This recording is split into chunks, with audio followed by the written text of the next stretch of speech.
룻기서 2장 2절에서 3절 제가 봉독해 드리도록 하겠습니다. 모압 여인 룻이 나오미에게 말하기를 이제 나로 밭에 가게 하소서. 내가 누구의 목전에 은혜를 얻으면 그의 뒤를 따라 이삭을 줍겠나이다 하니 나오미가 그녀에게 말하기를 내 따라 갈지어다 하더라. 그녀가 가서 이르러 추수꾼들이 들을 따라 밭에서 이삭을 주었는데 우연히 엘리멜렉 친족인 보아스에게 속한 밭의 한쪽에서 줍게 되었더라. 아멘. 자, 우리 룻기 참 여러 가지 하나님 주신 은혜가 새롭지요. 또 성경에 이런 말씀이 있나 싶기도 하고, 또 우리가 일반적으로 알고 있었던 이런 말씀들이 이렇게 구약 속에 하나님께 귀한 은혜 가운데 감추어 두었다가 시간이 되니까 꺼내서 우리에게 이렇게 큰 은혜를 베푸시는구나라는 생각도 여러분들도 들고 저 또한 드는 것은 사실입니다. 지난날 여러분들과 함께 말씀드렸던 것처럼 룻기는 그저 한 가정의 이야기가 아니라 하나님께서 인류의 구속사를 어떻게 플랜을 짜고 예정을 해 두셨는지를 룻기를 통해서 기록을 해놓고 그 다음 이제 열왕 시대, 그러니까 왕정 시대로 들어가는 게 이제 사무엘상 이렇게 해서 들어가게 됩니다. 중간에 있는 룻기가 가지고 있는 이 룻기의 가치는 사사기 시대를 보게 되면 이런 느낌이 들지요. 하나님께서 이스라엘 백성들에게 이 가나안 땅을 주셨지만 이 땅을 관리할 능력이 없구나. 우리 표현으로 하자면 이제 끝났구나, 망했구나. 더 이상 그 언약의 당사자인 이스라엘이 이렇게 되었으므로 이 언약이 파기되지 않았을까, 이런 생각이 드는 게 가나안 땅의 생활입니다. 이들은 가나안 땅에 들어가서 참 하나님 주시는 축복 가운데 누리며 또 더 하나님 앞에 주신 이 가나안 땅의 가치를 높일 줄 알았는데 여기서 완전히 무너지는, 레위인도 무너지고 또 이스라엘 백성들도 무너지는 이런 정황을 보면서 마치 끝난 것 같지만 같다는 느낌을 들었을 때 룻기가 왜 하나님의 언약을 이어갈 수 있었는지를 설명을 하고자 이렇게 삽입이 되어 있죠. 그 중간에 들어가 있습니다. 그래서 이 사사기 시대가 마치 하나님의 언약에서 모두가 끝나버린 것 같은 상황에서 이것이 다시 하나님의 신권 통치로 넘어가는 것이 아니라 왕권 통치로 넘어가게 됩니다. 그 시작이 바로 사울 왕으로 추대하는 사건이죠. 그러니까 사사기는 계속 신권 통치입니다. 그래서 하나님의 사사들이 치리하던 때에 이렇게 나온다는 말은 사사는 모두가 하나님이 세웠어요. 그래서 그래도 하나님이 세워서 이렇게 무너져 가는 정황 속에서 또 하나님이 세워서 사사를 또 세워서 명맥을 계속 유지해 오다가 이제 사람들이 어떤 생각을 하게 되느냐면, 야, 그렇다. 하나님이 언제 누구를 세울지 모르고 또 하나님이 세우는 것은 우리가 다 믿지 못하겠다. 우리가 사람을 직접 세워서 우리가 우리 방식으로 통치를 해야겠다라고 생각하는 것이 사무엘에게 왕을 요구한 사건입니다. 그때 하나님께서는 이것은 너를 그런 게 아니라 곧 나를 버린 사건이다. 나를 버렸습니다. 이렇게 말씀을 하시지요. 그 사이에 끼어 있는 것이 룻기입니다. 지금 이렇게 망가져 있는 이스라엘, 오늘 마치 누구와 같다고요? 룻기에 보면 나오미와 같이 이렇게 무너지고 망가져 있는 이 상태에서 과연 이 무너진 이스라엘을 누가 일으킬 것인가? 누가 회복시켜 줄 것인가? 그때 등장하는 것이 룻이 등장하는데, 룻이 등장한다고 될 일이 아니죠. 룻도 한 여인에 불과하고 이 나오미 가정을 회복시킬 만한 능력은 본인에게 없습니다만 하나님께서는 이미 이런 정황을 알고 계셨기에 이때를 준비해서 이스라엘의 이 뭐죠? 고엘이라는 이 제도를 미리 준비해 두셨다가 룻과 보아스의 만남을 통해서 이 둘의 만남이 이제 나오미의 가정을 회복시켰다라고 설명을 하고 있는 것을 우리가 성경 전체 하나님의 예정을 알고 우리가 이 룻기를 보니까 야, 이 룻기라는 것이 마치 이 이스라엘의 무너짐, 그것을 이방인이 회복시켜서 다시 이스라엘이 회복되는, 이게 이제 7년 환란기가 이스라엘이 회복되는 시기 아니겠습니까? 이스라엘에게 양식이 그때 주어지게 되지요. 그래서 이제 나오미가 이제 베들레헴으로 올라갔다라고 이렇게 이야기를 하는 거 보니까 룻기가 한 가정 이야기가 아니라 바로 하나님의 전체 역사를 담아서 우리에게 설명을 했구나라는 것을 우리가 짧은 이 4장밖에 되지 않는 룻기가 주시는 큰 은혜다라고 말씀을 드렸고, 이것이 하나님의 전체 그림을 알고 있는 자들에게는 이런 가치 속에서 룻기가 사람들에게 소개되겠지만, 그렇지 않으면 그저 룻의 이 훌륭한 신앙을 소개하는 것으로만 끝나게 되겠죠. 이것이 복음과 교리적으로 또 연결이 되어질 때 이 룻기의 가치는 그야말로 기록한 그대로 우리에게 빛나게 될 것입니다.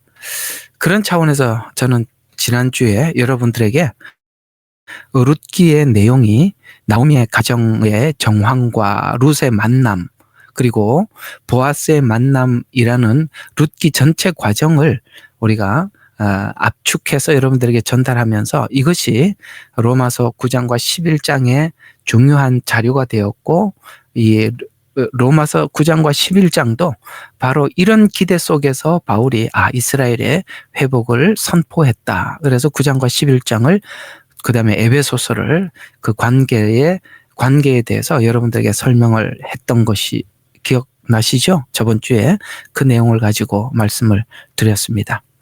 자, 그러면 이번 주에는 왜 이 내용이 그렇게 해석되어질 수가 있고 왜 우리에게 이렇게 더 큰 은혜로 색다른 은혜로 다가올 수 있는 것인가라는 부분을, 왜 그렇게 해석이 가능한가라는 부분을 여러분들과 함께 말씀을 드려보려고 하는 것입니다. 여러분, 구약을 읽으려면은 이 구약을 읽기 위해서 성경은 분명한 구약을 이렇게 읽어야 한다. 구약은 이런 내용이다라고 주시는 힌트가 히브리서 1장 1절입니다. 히브리서 1장 1절은 구약을 보는 눈을 이렇게 열어주는 안경과 같아요. 거기 보면 히브리서 1장 1절이 구약을 이렇게 읽어야 한다라고 설명을 하고 있는 것이, 전에는 선지자들을 통하여, 이거 구약이죠. 조상들에게 여러 번이랍니다. 그러니까 지금 우리가 전하고 있는 이 복음이라는 것이 그냥 어디를 보면 그게 한 번 정도만 그런 이야기를 하는 것이 아니라 구약에서는 여러 번 예수님에 관해서, 이 구원의 방법에 대해서 여러 번, 이게 한 번이 아니라 뭐 룻기에도 나와 있고 또 다른 데서도 호세아에서도 나와 있고 모든 성경에서 여러 번 반복해서, 그다음에 그걸 설명하기 위해서는 여러 가지 다양한 방법으로 말씀하신 하나님께서라고 이렇게 히브리서 1장 1절에 말씀하고 있습니다. 여러 번 말했다. 그러니까 신약에 있는 예수 그리스도의 구원에 관한 이 말씀은 그냥 한 번 나온 것이 아니라 여러 선지자들이 여러 번 반복해서 말했다. 뿐만 아니라 그 설명하는 방법도 아주 다양했다. 예를 들어서 성경의 히스토리, 이스라엘의 전 역사, 거기 나오는 인물, 여기 룻기는 역사도 있고 인물도 있죠. 나오미 가정이 어떻게 모압에 내려갔으며 또 모압에서 다시 베들레헴으로 올라왔다라는 역사, 사실이죠. 역사가 있고 여기 이제 몇 명의 인물이 등장하게 되지요. 룻이 등장을 하고, 그 주인공이 룻기잖아요. 룻기니까 주인공은 나오미가 아닙니다. 룻이죠. 그래서 룻이 등장하고 나오미가 등장하고 보아스가 등장합니다. 물론 남편도 있고 두 아들도 있습니다만 사실 그들은 이 룻기라는 그러니까 주인공이 룻이잖아요. 뭐든지 보면 주인공이 등장하지 않습니까? 그런 차원에서 보면 그들이 나오미 가정의 중요한 사람임에는 분명합니다만 그들이 주인공은 아니다라는 것이죠. 그렇게 보면 이 룻을 눈여겨 봐야 할 필요가 있죠. 자, 그래서 인물, 또 성경에 여러 가지 제도가 있습니다. 오늘 여기 고엘도 하나의 제도죠. 이 고엘이라는 제도도 보니까 결국은 이 복음과 깊은 연관이 있음을 우리가 배워왔죠. 그 다음에 상징. 자, 여기 이제 오늘은 이제 인물 안에 있는 상징을 여러분들과 함께 보려고 하는 것입니다. 인물도 상징성을 띠고 있다라는 이런 관점에서 보면 나오미는 나오미대로의 어떤 그 인물이지만 그 인물이 가지고 있는 상징성, 룻이 가지고 있는 상징성, 나오미가 가지고 있는 상징성, 또 모형, 우리가 이제 이해하고 있는 대로 하면 성막 이런 것들이죠. 성막 안에 또 상징이 있듯이 해서 여기 이제 문법들, 은유들 뭐 이런 것들이 전부 다 하나님이 다양한 방법으로 우리에게 설명하신 것이다. 거기에 하나님의 복음이 담겨 있고 예언이 숨겨져 있고 그렇다는 것이죠. 그래서 구약은 각종 방법으로 말씀하셨다는 구약 해석의 방법을 알려주셨던 것 같이 룻기는 한 가정의 이동 경로, 그 가정이라고 하면 나오미의 가정이겠죠. 그 이스라엘의 전체 이동 경로. 그 다음에 그 이동 경로로 인해서 이 나오미 가정이 무너지고, 그 다음에 이 고엘 제도 때문에 다시 회복되는. 그래서 여기에 있는 역사가 있고, 그 다음에 고엘이라는 제도가 등장하고 거기에 인물이 등장하고 이제 이걸 나누어서 복음과 함께 연결을 시켜서 우리가 하나하나 보게 될 때 성경 전체와 이거는 그냥 한 가정 이야기가 아니라 성경 전체와 아주 깊고 깊은 예언이 여기 등장하는구나라는 것을 우리가 알 수가 있는 것처럼 그렇다면 이게 룻기가 우리에게 주인공은 룻이니까 룻은 접붙임을 받은 이방인을 상징하고 있는데 이방인인 룻이 어떻게 보아스를 만날 수 있었는가를 설명하는데 오늘 이 룻기가 예언적 의미를 가지고 있다는 것입니다. 이거 오늘 설교 들으러 왔는데 꼭 신학을 듣는 것 같아서 좀 복잡은 하시겠지만 이런 것까지도 여러분들이 알아두면 뭐든지 이렇게 성경을 보는 방법을 알고 있으면 많이 깊게 보이고 또 많이 보이는 거니까 이런 이야기들 또 어디 가서 한번 듣겠습니까? 한번 들어두는 것도 여러분들의 큰 도움이 될 겁니다. 그래서 목사님이 이걸 룻기를 이렇게 예언적으로 설명할 수 있는 거구나라는 것도 여러분들에게 좀 알려드릴 겸 이게 말씀을 드리는 것이거든요.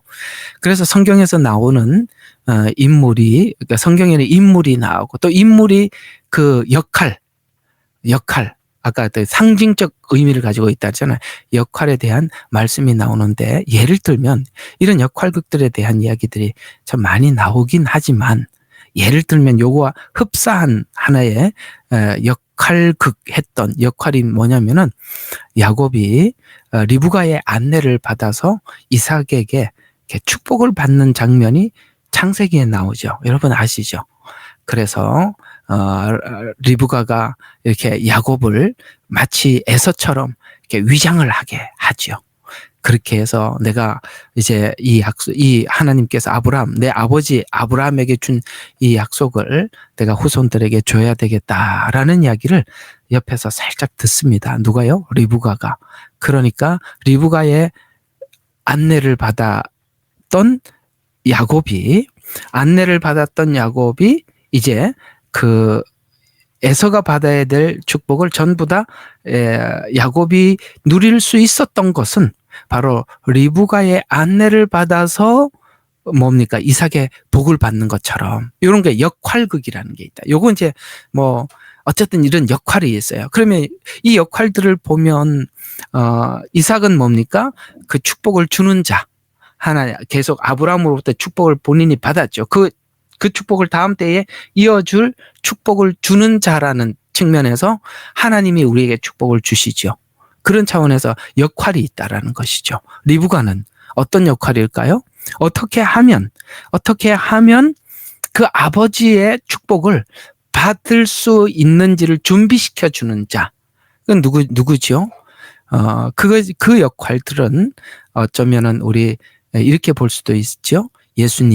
예수님께서는 아버지께 어떻게 나아가는지, 또 성령님께서도 이제 어떻게 하나님 앞에 나가는지, 이런 부분들을 예수님께서 우리에게 알려주셨고 성령님이 알려주셨다라는 차원에서 보면 리브가는 바로 성령님의 역할 혹은 예수님의 역할, 이런 의미가 되는 거겠죠. 이해가 가시죠? 축복을 하나님은 우리에게 주시는 분이지만 그 축복을 어떻게 받을 수 있습니까? 라는 질문에 예수님은 이렇게 나가야 한다. 성령님께서도 하나님 앞에 이렇게 나가야 한다라는 이런 측면에서 구약을 보는 눈이 바로 이런 것이라는 것입니다. 인물이 있고 그 인물에 하나님의 상징성이 있고 그 안에 하나님의 역할이 있다라는 차원에서 보면 오늘 룻기에서도 이와 같은 역할이 있는데, 룻이 보아스를 만나서 결국은 나오미 가정을 회복을 시킵니다만, 그러나 룻이 보아스를 만나려면 나오미의 안내를 받아야 하는 것입니다. 마치 야곱이 이삭의 복을 받으려면 리브가의 안내를 받아야 하는 것처럼 바로 이 부분이 굉장히 중요한, 우리 성도들에게는 굉장히 중요하고 이방인인 우리에게도 굉장히 중요한 의미를 담고 있습니다. 제가 이 정도만 이야기해도 여러분들은 벌써 눈치를 많이 챘을 것입니다. 아, 내가 목사님 무슨 이야기 하려고 하는지 알겠네, 이러면 됐습니다. 여러분들이 생각한 게 그게 맞을 거예요. 어떤 걸까요? 확인만 좀 하지요? 이런 것이겠죠. 룻의 과정을 통해서 바로 룻이 이렇게 보아스를 만났던 것처럼 룻이 보아스를 만나는 과정을 통해서 이방인이 어떻게 하나님을 만나는가에 대해서 하나님은 룻기를 통해서 답을 주고 있는 것이죠. 더 나아가서 여러분 개개인도 성도 한 분 한 분도 어떤 방식으로 하나님 앞에 나갈 수 있는지, 또 어떻게 하나님을 만날 수 있는가를 이해하는데 특별히 누가 굉장히 중요하냐? 룻이 보아스를 만나지만 그 중간에 필연적으로 이 나오미가 없이는 아무것도 할 수가 없는 것입니다.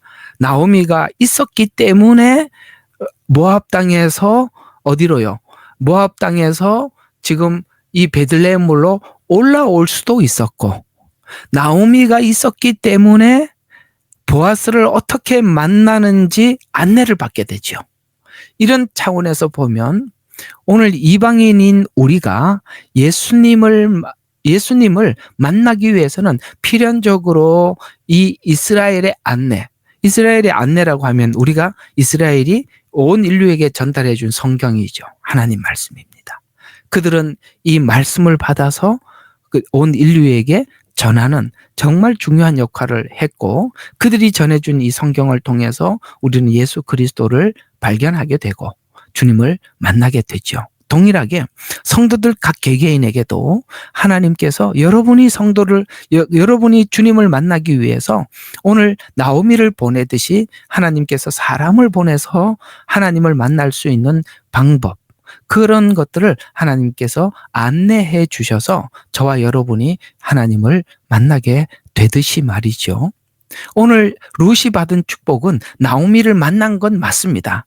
그 만남 때문에 그 보아스를 만난 것입니다. 그 만난 것 때문에 나오미도 회복이 되지만 중요한 것은 그가 이 일을 모두 완성하기까지 누구의 안내를 귀담아 들었다고요? 나오미의 안내를 귀담아 들었다는 것이 오늘 우리에게 하나님 주시는 포인트입니다. 그게 핵심이죠.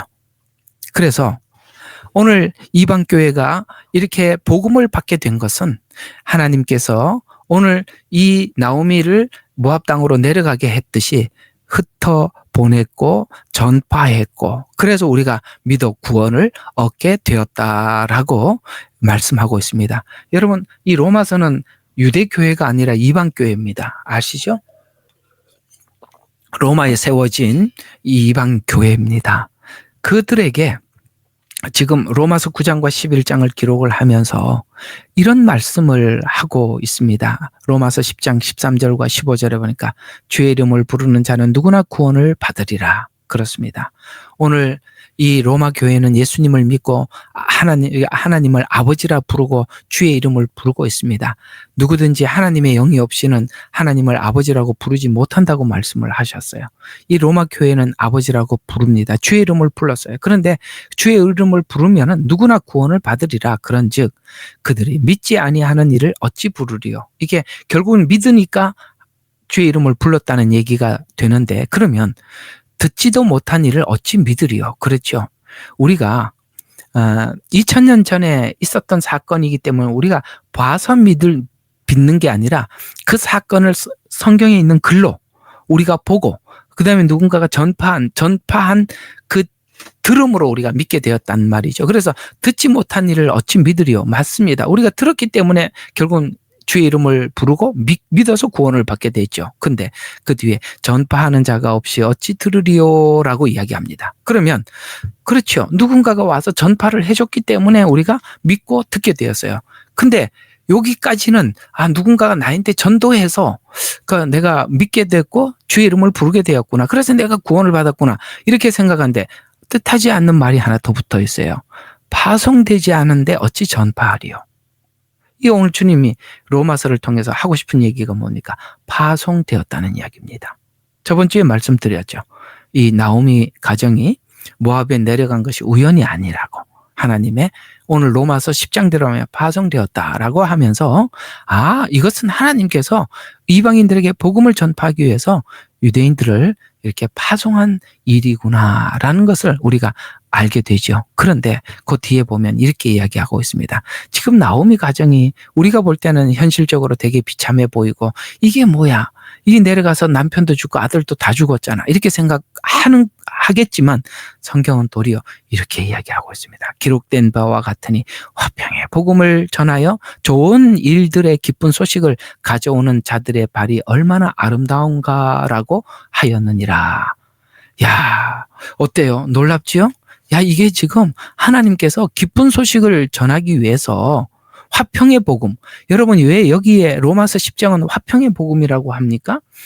바로 교회가 이스라엘과 유대인들이 화평하게 되는 자리라고 말씀을 드렸죠.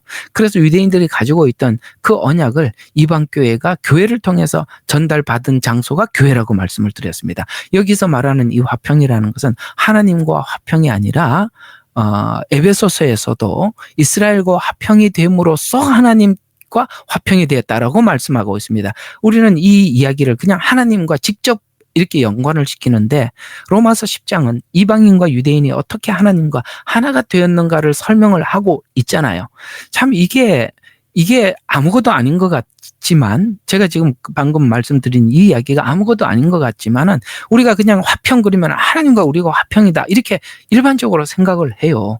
그런데 문맥으로 보면 이스라엘과 이방인이 어떻게 하나가 되었는가를 설명을 하고 있는 문맥이잖아요. 그러면 이 화평의 복음을 이렇게 표현했을 때 이 화평의 복음은 지금 문맥으로는 이스라엘과 유대인 이렇게 계속 오다가 갑자기 하나님과 화평 이렇게 해버리면 주체가 바뀌어버리잖아요. 이스라엘이 아니라 하나님으로 둔갑을 해버리잖아요. 이해가 가세요? 이 말이 우리가 하나님과 화평이 결과적으로 하나님과 화평은 맞아요. 그러나 문맥에서 끊어져 버리잖아요. 대상이 계속 이스라엘이라고 이야기하다가 갑자기 하나님으로 싹 바뀌어버리는. 원래 성경은 그렇게 말하지 않아요. 어느 날 이렇게 얘기하다가 갑자기 내용 자체가 하나님으로 확 바뀌어버리지 않는다 이 말이에요. 왜냐하면 화평의 복음을 전하여 좋은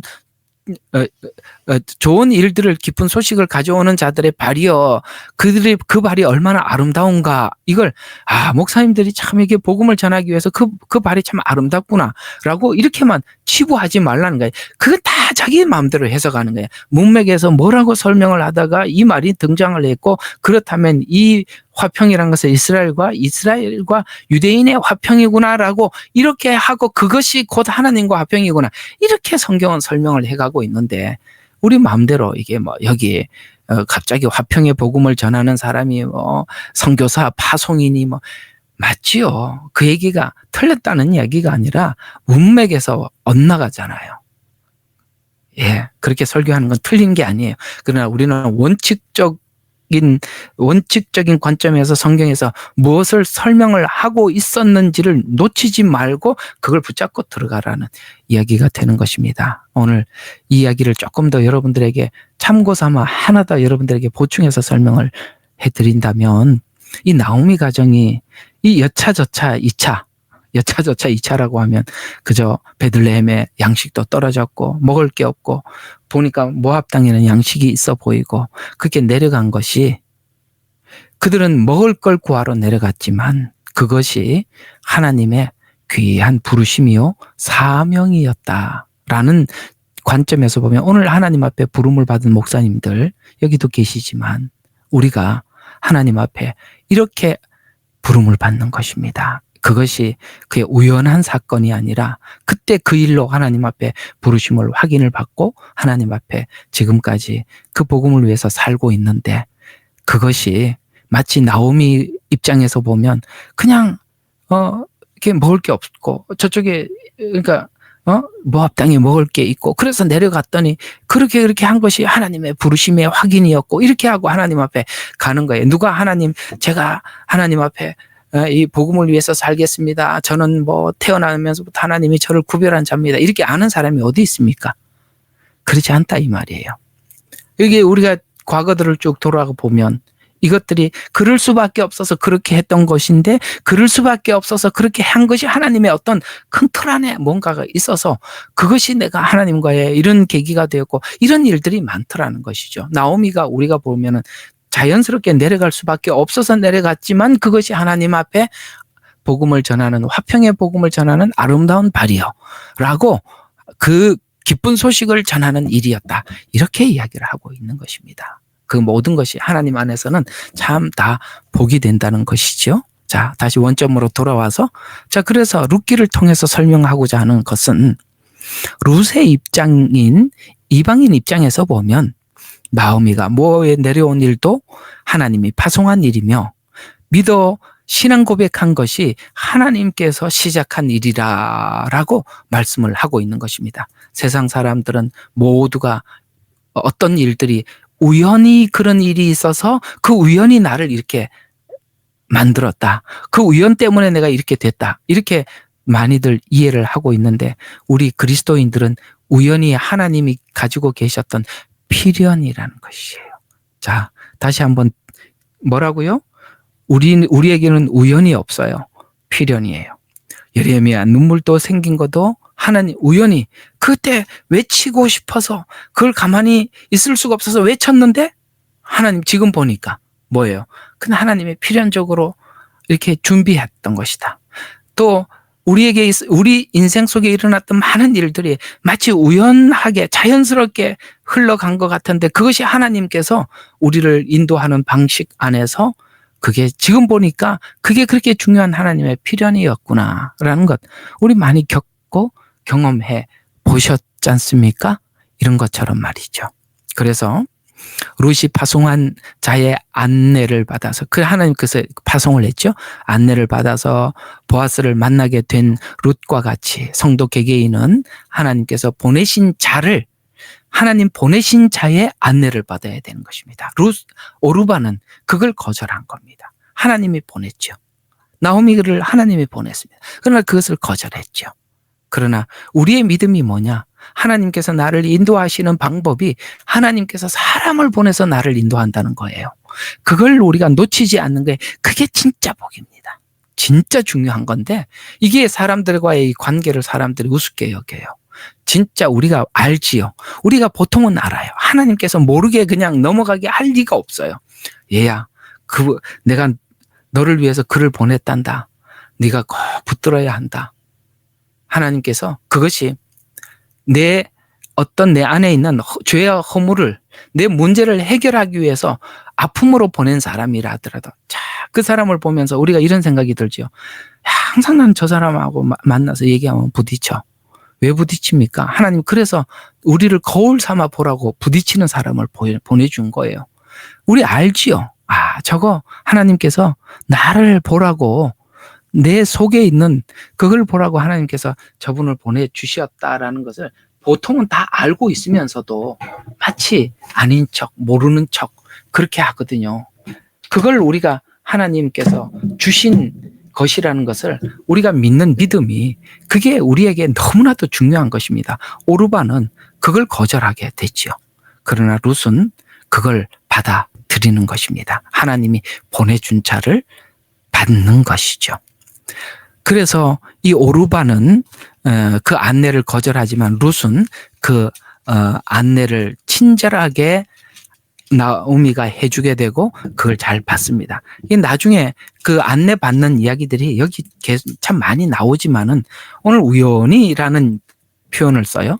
우연히 그 밭에 갔더니 그것이 바로 보아스의 밭이고 이 가문을 회복시킬 수 있는 유력한 사람이었다라는 것을 룻이 가서 그 나오미에게 이야기를 하지요.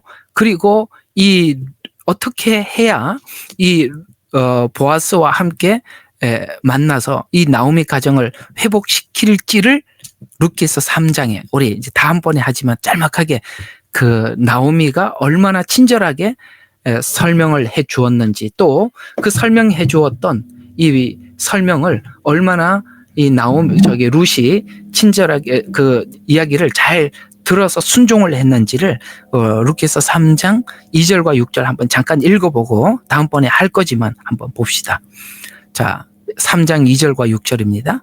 이제 내가 함께하였던 여종들은 둔 우리의 친족 보아스가 있지 아니하냐 보라. 그가 오늘 밤 타작마당에서 보리를 키질하느니라. 그러므로 너는 목욕을 하고 기름을 바르고 옷을 입고 타작마당으로 내려가서 그가 먹고 마시기를 다 하기까지 그 사람이 너를 보지 못하게 하고 그가 누울 때에 너는 그가 눕는 곳을 알았다가 너도 들어가서 그의 발꿈치를 들추고 누우라. 그리하면 내가 어찌하여야 되는지를 그가 내게 말하리라. 룻이 그녀에게 말하기를 어머니께서 내게 말씀하신 모든 것을 내가 행하리이다. 무슨 뜻인지 아시겠죠?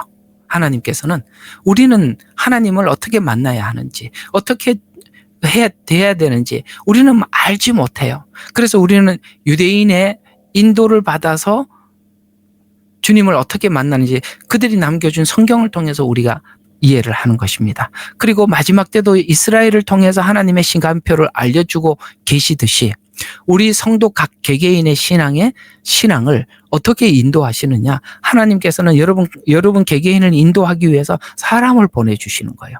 그 사람을 보내줬는데 여러분들도 다 압니다. 아, 저분이 나를 위해서 내 신앙을 위해서 보내주셨구나. 그래서 나를 위해서 보내준 목자구나. 양은 그 목자의 음성을 안다 그랬어요. 그건 물론 그 목동인 제가 하나님의 말씀을 전하지만 그건 나를 사랑하시고 나를 위해서 십자가에 죽으신 예수님의 말을 그분의 목자장의 말을 저 목동이 나에게 전하고 있구나. 여러분 듣자 말자 알잖아요. 모를 리가 없어요. 하나님이 다 알게 해주셔요. 그걸 사단은 자꾸 아니라고 하거나 그 어떤 개인적인 감정과 그런 개인적인 문제로 인해서 자꾸 그 사이를 파고들어서 갈라서 우리가 그 안내를 받지 못하게 하는 거예요. 오늘 여기 3장에 정말 이 나오미가 이렇게 해서 보아스를 만나라고 구체적으로 설명을 해줄 때 앞에 룻이 고백을 했죠. 어머니의 하나님이 내 하나님. 어머니가 가시는 곳에 어디든지 가고 어머니가 죽고 있는 곳에 내가 죽겠다라고 말로만 고백한 것이 아니라 오늘 어머니의 그 친절한 안내를 룻은 다 수용을 하는 것입니다. 이게 중요한 거예요. 이게 여러분들을 하나님이 인도하는 방식이라는 거예요. 그런 것처럼 오늘 여러분들과 꼭 나누고 싶었던 이 이야기가 바로 하나님께서는 이렇게 우리를 인도하신다라는 이야기를 말씀을 드리고 싶었습니다. 이 이야기를 성경은 이렇게 몇 군데 성경에는 기록하고 있습니다. 이 성경 구절만 여러분들과 함께 나누고 마치도록 하겠습니다. 자, 여러분 마태복음 10장 40절에 보면 이런 똑같은 이야기, 방금 제가 여러분들에게 권면했던 것 같은 이 말씀을 이렇게 이야기합니다. 마태복음 10장 40절 너희를 영접하는 자는 나를 영접하는 것이요. 너희는 누구죠? 사도들입니다. 사도들이 가서 이 복음을 전하라고 했어요. 그래서 너희를 영접하는 건 곧 나를 영접하는 것이다. 나를 영접하는 자는 나를 영접하는 자는 나를 보내신 이를 영접하는 것이다. 보세요. 우리는 하나님을 만나고 싶어 하죠. 근데 하나님께서는 하나님을 만나게 하기 위해서 제자들을 보내요. 그 제자들을 통해서 예수님 이야기를 해요. 그래 예수님을 영접하는 것은 곧 아버지를 영접해요. 나를 보내신 하나님을 영접하는 것이래요. 그러니까 여러분 다 예수님을 알기를 원하고 만나고 영접하기를 원하고 주님과 함께 살기를 원하고 동행하기를 원하죠. 근데 하나님은 어떻게 안내하신다고요? 너희를 영접하는 자는 나를 영접하는 것이다. 여러분 이걸 꼭 기억하십시오. 세상이 무너져도 하나님께서 여러분의 신앙을 위해서 보내준 그 사람을 소중하게 여기고 그의 안내를 받는 것, 그렇게 중요한 것입니다. 그것이 곧 하나님께서 일하는 방식이라. 또 열왕기상 17장 13절과 16절에 보면 하나님의 사자를 받아들이는 것은 하나님의 복을 받는다는 의미를 담고 있다라고 말씀을 하고 있어요. 열왕기상 17장 13절과 16절에 보니까 엘리사가 사르밧 과부에게 이렇게 말합니다. 두려워하지 말고 내가 말한 대로 하라 라고 인도하여 과부의 순종에 가뭄 속에서도 정말 축복이 이어지게 되죠. 이 사르밧 과부에게 누구죠? 사르밧 과부에게 엘리사가 공궤를 받게 되고 그다음에 그걸 먹고 난 이후에 이 사르밧 과부에게 계속 하나님께서 축복을 채워주시는 것을 경험하였던 것처럼 오늘 두려워하지 말고 내가 말한 대로 하라. 오늘 여기 또 보니까 룻이 나오미가 말한 대로 따라해서 하나님께서 이 보아스와 직접 만나는 축복을 주셨습니다. 히브리서 13장 17절에 이 말씀을 우리가 알아듣기 쉽게 이렇게 설명하고 있습니다. 너희를 인도하는 자들에게 순종하고 복종해라. 그들은 너희 영혼을 위하여 경성하기를 마치 자기가 회개할 자인 것처럼 하느니라. 이렇게 말씀하고 있습니다. 그렇습니다. 하나님께서 사람을 보내서 그 보낸 사람들에게 순종하고 복종해라. 왜냐하면 마치 너희 그 성도들의 영혼이 마치 자기 영혼인 것처럼 그들을 위해서 경성하고 회개한다라고 우리에게 말씀하고 있죠. 마지막 한 말씀만 더 보겠습니다. 고린도전서 3장 6절과 7절에 보면 나는 심었고 아볼로는 물을 주었으되 오직 하나님께서 자라게 하셨나니 그런즉 심는 이나 물 주는 이는 아무것도 아니로되 오직 자라게 하시는 이는 하나님뿐이니라. 그렇습니다. 그저 하나님께서 왜 보냈냐 이거죠. 왜 보냈냐. 씨를 뿌리라고 보냈다. 누구는 씨를 뿌리는 부르심을 받아서 보냄을 받았습니다. 누구는 아볼로처럼 자라게 하기 위해서 보냄을 받았습니다. 그러나 그건 다 하나님이 보내서 하는 일들이에요. 그것은 모두가 다 하나님께서 자라게 하신다. 무슨 뜻입니까? 일꾼들은 자랑할 것이 없다. 성도들이 은혜를 받았다고 한들 하나님께서 한 일에 불과하다. 그러니 거기 얼굴 내지 마라. 바울도 아볼로도 하나도 사람들에게 내가 이랬어. 어때? 괜찮지? 이렇게 얘기할 게 아무것도 없다는 것이죠. 그냥 하나님 보내서 그 일에 충성하는 것이고 그건 다 하나님이 잘하게 하시니까 바울도 아볼로도 그걸 복음을 받아서 은혜를 받은 성도들도 하나님께 영광을 돌리는 것입니다. 이것이 바로 하나님의 원리라는 것입니다. 자, 오늘 이야기들을 정리해 보도록 하겠습니다. 오늘 여러분들과 나누고 싶은 핵심은 역할이라는 게 있다는 것이죠. 역할이라는 것이. 그것이 성경을 보는 하나의 예언을 보는 눈이기도 하지만 더 나가서 하나님께서는 역할을 주시더라는 거야. 왜 교회를 세우겠습니까? 왜 주의 종을 부르시겠습니까? 그 양떼들을 돌보라고 부르신 것 아니겠습니까? 여러분 양떼인 여러분들도 하나님께서 사람을 보내서 우리를 양육하는구나. 그 사람에 대해서 소중히 여기고 또 오늘 여기 말씀하신 것처럼 너희들을 인도하는 자들을 순종하고 복종해라 라고 말씀하신 것처럼 그들을 존귀하게 대해줘라 라고 말하는 것처럼 여러분들도 이런 하나님 앞에 이렇게 수고하는 사역자들을 정말 존귀하게 여길 줄 알고 귀하게 여길 줄도 알고 함께 기쁨도 나눌 줄 알고 그럴 때 여러분들에게 은혜가 더 커지는 것이거든요. 그리고 그들의 안내를 친절하게 잘 받아라. 요즘은 교회 목사님들이 참 어딜 가도 욕을 얻어먹을 수밖에 없다는 거 제가 얼마든지 공감하고 사과하고 그렇습니다만 그러나 다 그렇지 않다라는 걸 꼭 기억하셔서 하나님의 이렇게 일하는 원리는 변함이 없습니다. 지금도 똑같은 방식으로 하나님께서 일하고 계시니 우리가 그걸 소중히 여기고 받아들일 줄 알 때 오늘 나오미가 보아스를 만난 것처럼 여러분이 주님을 더 깊이 친절하게 만날 수 있다는 거 기억하셔서 오늘도 이 말씀이 여러분들에게 큰 은혜가 되고 도전이 되었으면 합니다. 기도하고 마치죠. 하나님, 성경에는 하나님께서 하시는 방식이 있고 그 역할이 있고 각자가 하나님 앞에 부담해야 될 용량이 있다고 말씀하고 있습니다. 바울은 심는 작업이라면 아볼로는 물을 주는 작업인데 그 둘은 다 하나님 앞에 부름을 받은 종들입니다. 그들의 수고를 통해서 하나님 많은 영혼들이 하나님 앞에 안내를 받을 수 있었듯이 오늘 룻기에서 말씀하고 있는 것처럼 아버지 이방인인 우리가 유대인들 곧 우리에게 남겨준 이 성경을 통해서 하나님을 찾아가게 되고 만나게 되고 믿게 되었습니다. 이 모든 것이 하나님의 예언 안에 있고 그 과정 안에서 오늘 하나님 앞에 왔사오니 아버지 하나님 이후에도 우리가 이런 하나님의 일하시는 방식을 이해하고 받아들여서 하나님 이 만남을 서로가 소중히 여길 줄 아는 우리 예레미야의 눈물 성도들이 되게 하옵소서. 예수님 이름으로 기도드렸습니다.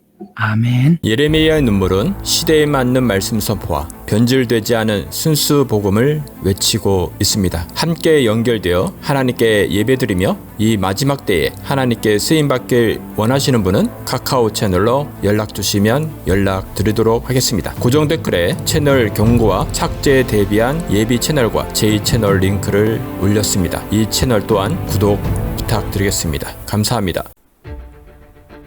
우리는 역사상 가장 중요한 시점을 지나고 있습니다. 하나님께서는 하나님의 일을 하시기 전에 사람을 준비시키셨음을 우리가 알고 있습니다. 하나님 말씀은 마지막 때에 대추수, 대부흥의 때가 있다고 분명히 예언하고 있습니다. 아멘. 하나님의 말씀이 그대로 성취될 것을 믿습니다. 예레미야 눈물은 잠자는 교회와 영혼을 깨우기 위해 노력하고 있습니다.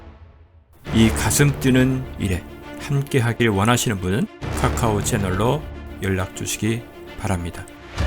당신은 위대한 하나님의 사람입니다.